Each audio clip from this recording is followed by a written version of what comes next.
We've done it. We have arrived at the end of our journey, which we have embarked upon about 1 month ago. I know many people did not think I would make it this far, neither did I. We are here to finish our reviews of the Skull Island anime for Season 1. Let's do a proper intro. What's up, everybody? D-Man back. Welcome to a brand new video, and today we're going to be doing my review for Skull Island Season 1, Episode 8. This is the Season 1 finale. You'll never catch a monkey that way. Well, they did.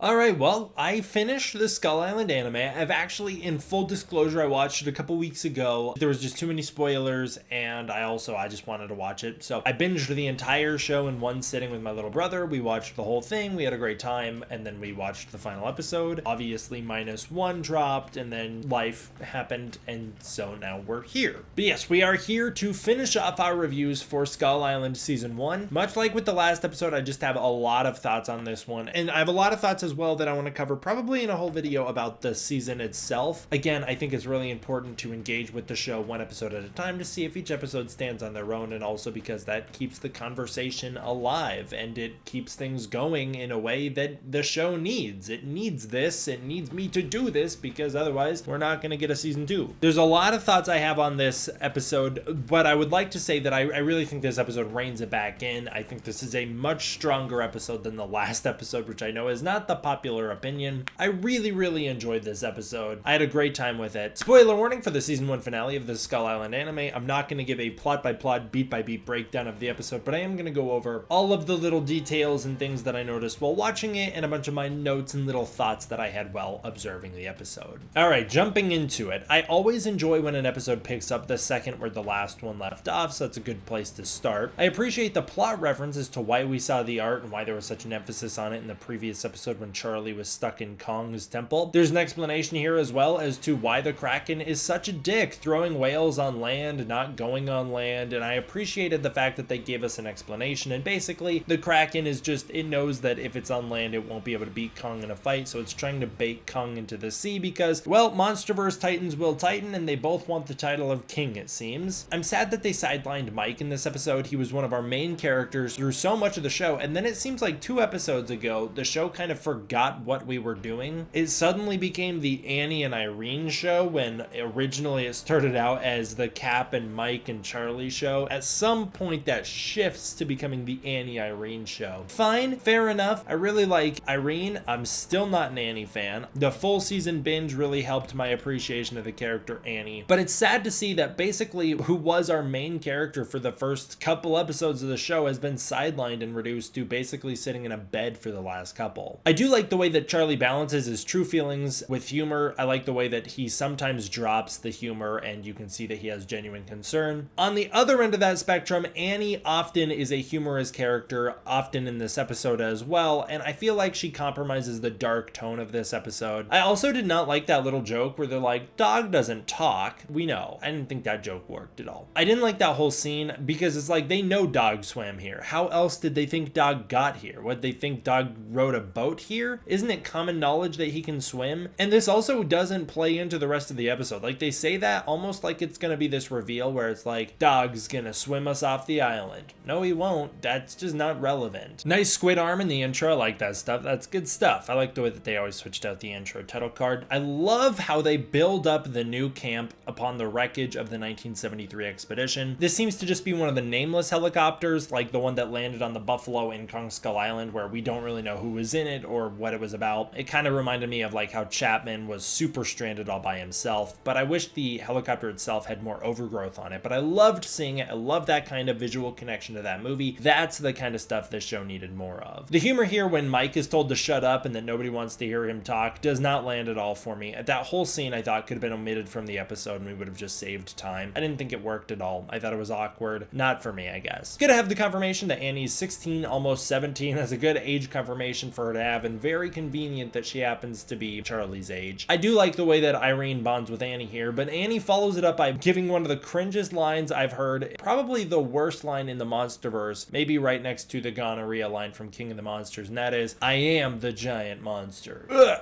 that was rough. That was a stupid line. When I watched that with my little brother, the very first thing he said when she said that, he just turns to me and goes, "Bad line." Yeah, that was rough. I showed it to my older brother, but in the trailer version of it, and he went, "Ooh."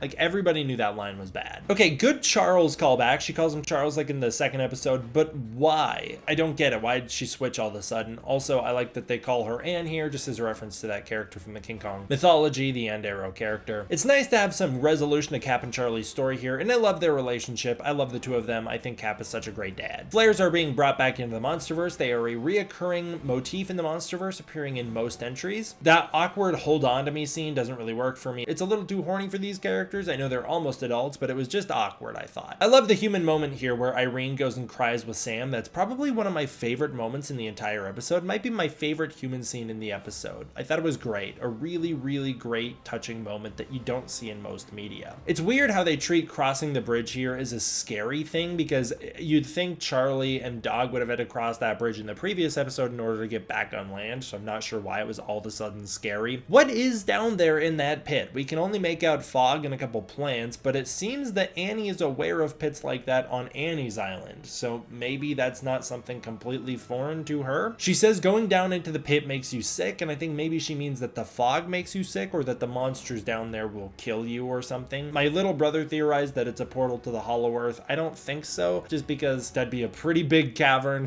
to lead to the Hollow Earth. I think it's probably more than likely going to be explored in season 2, and it may be just like a way to enter the hollow pockets under Skull Island or something. I don't know what kind of creature could live down there that makes you sick and might produce the fog itself, but it seems that Kong's unaware of it. It also kind of reminded me of the pit from the 1933 film and the 2005 film where all the bugs live. Annie is a little tonally inconsistent in this episode and in her characterization here. She goes from being hyped to "my dad's dead" and she's all serious all of a sudden, and then she's hyped again in the very next scene. I thought that was an awkward moment. I love the way Kong shows up here in this episode. He shows up just to observe them. He is an amazing king, and this is the kind of characterization that makes him my favorite Titan. I mean, this is great stuff. This characterization is the best he has in the entire show. This is my favorite Kong episode in the show. This is how he should have been treated in the last episode, as a monster who you can still see some humanity in, rather than the other way around. And that's where the last episode went wrong. This episode does it right. I really loved Kong in this episode. This felt like the Kong from the Monsterverse. This felt like the Kong from Godzilla vs. Kong. That is what I wanted. Also, it's really cute the way that Dog jumps away from Kong in fear when Kong shows up. I like that moment. And then Kong's glowing eyes return here. They glow like they did in the Kong Skull Island movie, and they glow brighter than ever. That's such a cool thing. I hope they do it in Godzilla x Kong: The New Empire. The necklace has changed positions since the last time we saw it. I don't know how that really happened. Kong does another ground pound here when he gets angry, much like in Godzilla vs. Kong, and he's done that a couple times in this show. And then he does the poster roar. He does that roar that I thought looked so weird on that poster, but it looks good in the context of the episode. I love the way that Kong can clearly stop them at any time he wants. He really could just smush them if he really so chose, but he chooses not to. I mean, he's not trying to kill people that don't deserve it. He's just wondering why they stole his thing. The CGI chase here is very weird. You've got CGI environments and then hand-drawn elements in a very Godzilla Singular Point-esque way, except the animation here just does not support that the way that Singular Point did. I think it looks pretty rough. Okay, that bridge that they crossed, it just should have been a log, a very classic King Kong reference. I don't get why it had to be a bridge. Maybe just so that Kong could fling it, but he could have broken the log and you could have gotten the same effect anyways. I do like that you can see Dog's claws stick into the stone in this episode. That was something I was saying I wanted in the previous episode where he climbed a wall. Kong does a big Godzilla vs. Kong pose when he jumps. That's fun. I like the sacrifice here that Charlie makes. It's pretty heroic. It ultimately, I don't really know if it helped all that much, but he believes it does, and that's what matters. I wish Kong would run on 2 legs again. This is just a Monsterverse thing overall. They do it in Godzilla vs. Kong as well, and I think it's a big misstep. Kong running on 2 legs is one of the things that made him feel so special in Kong Skull Island. Just in terms of this show, they need more variation in the sound effects for how Kong runs and for his footsteps, because it just sounded like they're spamming the same sound effect over and over again. It was very distracting. Not very good sound design.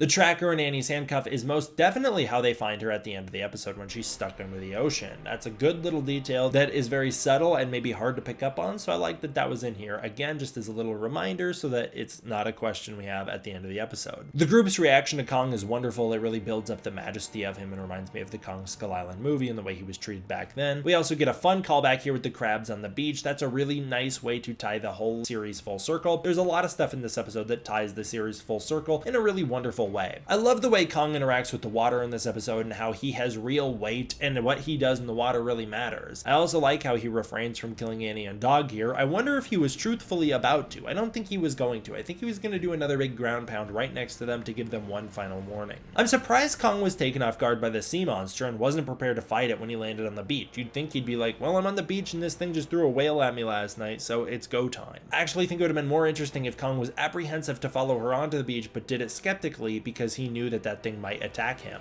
This fight is super brutal and dynamic and exciting. I really love it. This is the best fight in the whole show. I always love seeing damage on characters while they're fighting. It's great to see it on Kong. I love the way that Kong gets beaten up here. It reminds me of Rick Grimes, one of my favorite characters who gets beaten up all the time. And the electric powers, which the Kraken apparently just possesses, I really thought it was just picking up the electricity on the boat and then weaponizing it, but apparently it can do it whenever it wants. It gives Kong great battle damage in this episode. The Kraken's design is also very Lovecraftian and in my opinion pretty stupid looking. This is probably the dumbest looking Titan in the Monsterverse, but I get it. It's a nice Lovecraftian Cthulhu-esque design. I like the big crab hands. Those are fun. It's got good sea monster traits. It just kind of looked like a dork. Like it looked like a nerd that of course Kong was going to be able to beat it up. I love the way that Kong tears the tendrils apart and the way that it kind of seems like it regenerates them. Why doesn't Annie run away sooner? You'd think she'd be booking it the second this fight started. Also, rip to Kong's necklace. I really have no idea how it could possibly show back up after it gets washed away by a big wave. I'm a real big fan of the waves in this fight overall and the weight of this battle. I mean, it truthfully feels like this battle matters and it is causing repercussions for everybody. Bad camera angles here when Irene wants to help. What were those shot choices? Super weird. Also, I do like the plot thread. It's a good teaser here, having Sam mention that he's been through this before. That's a great setup. Maybe that's how Irene learned about the Hollow Earth, a previous monster encounter between these two where he lost a son or a daughter of his own. The waves raining down upon Cap in the woods reminds me of the wave crossing the air traffic controller's feet in Godzilla 2014, just showing the true consequences of these enormous creatures' actions. Good centipede attack here, very King Kong 2005, and a great heroic moment for Mike to save Cap in this episode, kind of paying back the way that he wasn't able to save his own father. Now he can save Charlie's. He shoots the flare into the centipede's eye, much like what they do to the Skullcrawler in Kong Skull Island, but that also winds up stranding them with no way to contact the others. They are now lost in the woods as a result of it. I like the consequences of that action. I love when Kong's face goes crazy mode in this show. He does it all the time, and it's super fun to see him get angry and fun to see him utilize weapons. But I do feel like his choice of weapon in this episode being the rock critters, it was a little out of character for him. I don't think Kong would be the kind of guy to do that to an innocent creature. Although it was awesome to see how that thing got sliced and diced, that is where the anime influence of this show shines through in full force. This is such a subtle little touch, but having Charlie cough when he gets caught and his head gets banged on the tree was a fantastic touch and a great human element into this show. I also love seeing the proper iwi designs. I do believe these are the iwi. Great design. I love the way they move. I love the way they act. The only thing I wish is just that they didn't talk. Even my little brother was genuinely disappointed to hear them talk. It just deflates all the tension in the scene and it makes them kind of boring, and it also raises some questions. I guess they needed to do it so that the characters could learn Kong's name, but you could have probably just had the name scrawled on text on the temple or something. That'd be a little cheesy because why would it be written in English? But I don't know. There's other ways to deliver Kong's name. Hell, the guy who tells them about the island, the guy in episode 2, that GI, he could have warned them about a creature called Kong, or there could be a legend about a creature called Kong, and they could just put two and two together the way that they do in every other King Kong movie ever. I just wish they didn't talk. Maybe it's just that the iwi who talks here sounds like Kong's native friend from the other episode, and so it's a little distracting. It just wasn't the right voice to pick, in my opinion. And like I said, it does raise questions. Maybe the blue patches mean that these aren't the iwi we know from the Kong Skull Island movie. Maybe this truthfully is another tribe of iwi. If that's the case, why do they know English? The only people who should know English are the iwi that Hank Marlowe interacted with for all those years and taught English to. We learned that in Skull Island, the birth of Kong, very select iwi have learned how to speak English, and they don't really use English often. They don't really like like to speak English. I thought it was weird in Skull Island, The Birth of Kong, that the Iwi spoke, and I think it's weird here. I think it's more distracting here that we can hear the voice rather than just read it and transplant our own voice onto it, but it just didn't work for me. The Kraken drags Kong down under the water like Godzilla does. That's a good little touch. And while there is a lot of blood going on here and Kong appears injured, this scene lacks stakes. It lacks the stakes of the Godzilla vs. Kong fight in the ocean because Kong feels like he can just hold his breath forever. He is not struggling as much in this fight as he needs to be. Kong's arm also stretches way too much here. He's Reed Richards all of a sudden, but it is fun to see him use the maritime as a weapon. That's a great callback to the first episode, pays things off full circle in a really satisfying way. Very Kong Skull Island of him to utilize a boat as a weapon,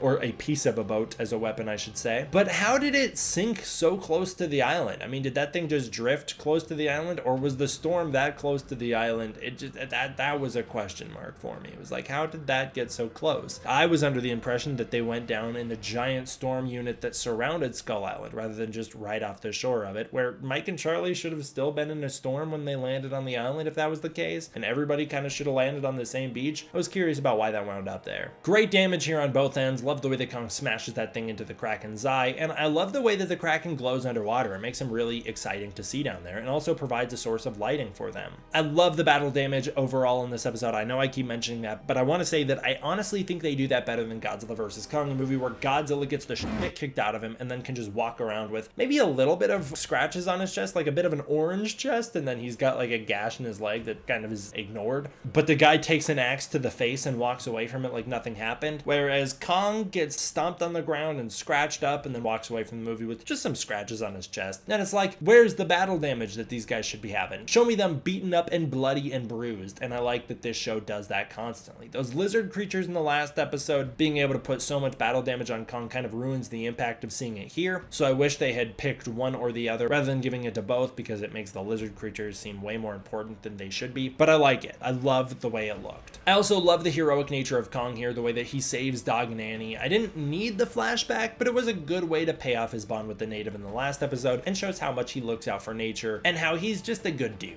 Also, there's a little crab in that cup from episode 1. That's such a cute little detail. Round 2. Alright, it's time for round 2. It is much more intense and fast-paced. It is also much more on land. I love it. It mirrors Godzilla vs. Kong, although I guess a little bit reversed here, where in Godzilla vs. Kong we were sort of kind of in Kong's domain, where he was able to swing around the city no problem, and then we kind of flip it in round 2, where it's a lot more brutal and intense and close up, and Godzilla's now wiping Kong because Kong can't swing around anymore. I love in this instance how Kong flips the Kraken over his shoulder like how the 1962 King Kong does to Godzilla. That's really cool. Kong's fighting style is faster and more aggressive here than we have ever seen or felt before. This is the prime of Kong's life that Adam Wingard was talking about, how he says in Godzilla vs. Kong, Kong is no longer in his prime. He's kind of a warrior who hasn't needed a fight in a long enough time to kind of be out of shape. And here we see that if Kong had been left unrestricted fighting monsters, not put in his little biodome, and he had worked himself up as a warrior, I think he would have beat the shit out of Godzilla. I mean, I think Godzilla still would have probably won because he's got plot armor and durability up the butt, but I think Kong would have put a smackdown on Godzilla that he truthfully would never have forgotten. The fast hands were amazing. I wish that wasn't spoiled for me, but it was amazing to see. I loved it. I do wish there was a little more emotional weight in Kong's eyes and a bit more of an emotional performance given to Kong in this episode. I know it's a cartoon, so that's a hard thing to do, but you can try. I can think of plenty of cartoons that have some really, really impactful character moments with zero dialogue, and I wish they had given Kong a bit of that, as he was getting vengeance on this creature for his lost friend and for his entire lost village. This should have been a much more emotional, cathartic moment for Kong. The way the blood rains down, it reminded me of the way that Kong's blood being in the water awoke this guy in the first place. Like, it's a way to tie things back together full circle that way too. Kong is normally much more certain when he beats an enemy up before celebrating. He celebrates a little premature in this episode. I think he probably should have killed the thing and then celebrated, but then you wouldn't have had the big uh-oh, Kong messed up final moment. But he does a nice little King Kong chest beat to say, I win. He does that all the time. That's his thing. He's been doing that since 1933. And I like the way that the sky in the background kind of creates this glowing halo behind him, like he's God. How did that necklace show back up? That's the most unrealistic part of this whole show. That thing got washed away and lost forever. What? I wonder if Annie still has it. She was hanging on to it when she cracked her head on the rock, so maybe she still has it. I love the black eye here. When Kong gets smacked in the face and gets a black eye, it's an eye for an eye the way that he took the Kraken's eye. Reminds me of when Godzilla gets a black eye guy, and, well, he does it twice, I guess, now that I think of it. One time Kumonga gives it to him, and one time Hedorah gives it to him. But it reminded me of that. I also love the way that Kong tears this guy in half. Just another classic MonsterVerse brutal finisher. Not as brutal as the stuff we've seen in the other movies, but that's probably just because this is a cartoon. If it was live action, that could have, I could see, been one of the most brutal we see. It also just shows Kong's bare strength, that he's able to pick up a Titan much larger than he is and tear it in half with his bare hands. I also love that Kong causes a tsunami when he throws the Kraken. I wish he threw it a little further. I think it looked like it was going to go on land, but it's understandable that they did it the way they did it so that there could be some true consequences for his size and actions. By causing a tsunami, it also parallels the 2014 Godzilla movie when Godzilla does the same. And he cracks her head on a rock and gets knocked out. It kind of cuts the whole episode abrupt. Like, it was a very abrupt way to end it. And honestly, it was a little jarring for me in a way that I don't think it was intended to be. I get that it was supposed to be jarring. We're supposed to be like, whoa, we are so disoriented just like she is. But it didn't feel natural for me as a viewer. It felt more like they went, oh, shoot. So we've got, how much time do we have left to finish this episode? 2 minutes? We only have 2 minutes plus credits. Okay. She gets knocked out and then it's done, right? That works? Awesome. That's how it felt to me. Also, just for the sake of doing the D-Man thing, she gets her head knocked on a rock under the water and passes out the same way that Kong did in King Kong Lives. It's an Easter egg. So Annie wakes up in what I'm assuming to be New York based on what I think is the Empire State Building, except if it is, it's looking quite chunky. Lose some weight, Empire State. Good King Kong vibes if it is New York. It's a nice way to tie back into the franchise and where this all started. 2 weeks have passed. So I don't know if Irene's planning another expedition back to the island. I have a feeling that's going to be the plot of season 2. I would really worry that there's going to be this forced conflict where Irene's like, well, I got you back and that's all I wanted. And everybody else on that island, well, they can figure out their own way out. And then Annie's the one who's like, I want to go back for my dog and I don't give a shit about people because I'm Annie. And then and then they go back for the dog and of course the other people. I would prefer if season 2 was Irene being like, I want you to stay. I am going back. You're not coming. And that's the conflict. That'd be a nice conflict between the two of them. But 2 weeks have passed, which means they need to hurry. Because Aaron takes off in like a year or so. Aaron Brooks is going to be headed to Skull Island soon enough, which also makes me wonder if these guys were stranded on Skull Island and met the Iwi, why didn't the Iwi mention that they had other visitors just recently when Aaron shows up and say, hey, just a few years ago we had a different group of people show up. Unless again, this is a different tribe, which then again raises the question, how did they learn English? I like the ambiguity of who made it off the island and who didn't. It seems to imply that only Annie and Irene made it off. I support this idea. I think this is a great idea for the writers because it sets things up very interestingly for season 2. You could have a lot of really interesting pairings in season 2 as a result of this. There are many unanswered questions in the show, such as what's down in the pit, what's up with the Iwi, is Kong okay? The guy got flooded last time we saw him. What are the consequences of this big Kraken battle gonna be? How do we set things up for the future of the MonsterVerse? Why did Irene know about the Hollow Earth and the Titans? Is Cap ever gonna find that eel monster that's apparently not Godzilla for legal reasons, and then they're gonna make it a new monster as a result of that? And who's gonna make it off the island and that kind of stuff? I don't love leaving with so many unanswered questions. I get it. It sets things up for a season 2, and I would be all in support of that if we knew we were getting a season 2, but we might not. With all the writers' strikes, with all of the actors' strikes, with all of the way that Hollywood is crumbling around us, with the way that streaming is being gunned for, and with the way that there was never a confirmation of a season 2 in the first place, at best, it sounds like we have like maybe a 70% chance of getting a season 2. That makes me just really nervous that they are gonna put themselves in a position where we're not gonna get a season 2 and we're gonna be left with all these unanswered questions. And then I guess we can just all go, well, they all made it off the island. Actually, Irene saved everybody. Just wrapped up real quick. I don't know. That makes me nervous not having a season 2 confirmed. That's why I gotta talk about it, and that's why you gotta talk about it, and that's why we all gotta keep talking about it, because I want to know what happens next. Also, no Monarch in this whole show, and apparently there won't be in the season 2 either. So this is the first MonsterVerse entry with no Monarch, which kind of undoes the premise of the MonsterVerse, which was that the interconnected web was going to be the Monarch organization, but it's fine, I guess. It wasn't important for this story. I think Monarch would have probably found out about it and been like, so people went to that island? Let's intervene. But I guess not. We know that they really can't in canon, so I guess kudos to them for sticking to continuity. But there you go, no Monarch. All right, overall, I actually really liked this episode. I don't know if it sounded like I was complaining a lot. I had a great time with it. I really loved it. I loved the action. I loved the characterization of Kong. Honestly, in retrospect on the show, and I'll talk about this when I do a season review, the last episode is the one that I have big issues with.